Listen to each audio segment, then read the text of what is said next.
Hello hello दर्शक नमस्ते सबैजनालाई सेवारो।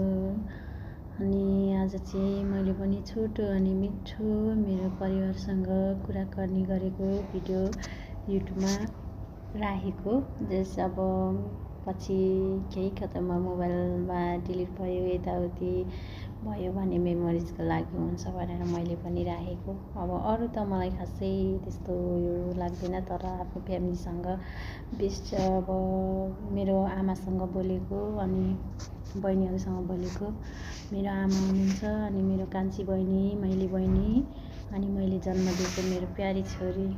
हामी सबैजना आज मेरो छुट्टीको दिन थियो। मम्मीले बिहानै कल गर्नुभएको थियो, मम्मीसँग धेरै कुराकानी गरेँ अनि सबैजनाको कुरा भयो। धेरै खुसी लाग्यो। आज बेस्ट दिन हो। बेस्ट दिन त अब सधैँ नै हुन्छ, तर आज सबैजना कुराकानी गर्दा धेरै नै बेस्ट लाग्यो र रमाइलो पनि भएको थियो। मम्मी र म चाहिँ धेरै कुरा सुन्ने, अरू बोल्ने, बहिनी छोरीहरू।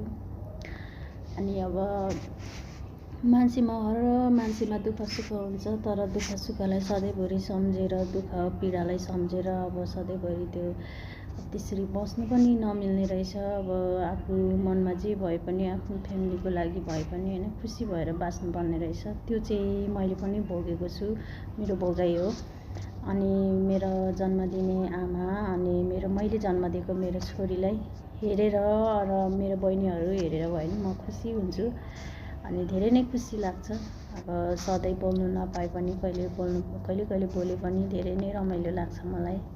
अनि धेरै धेरै सम्झना, धेरै माया मेरो परिवारलाई सधैँभरि यसरी नै खुसी हुनु। थ्याङ्क यू सो मच सबैजनालाई।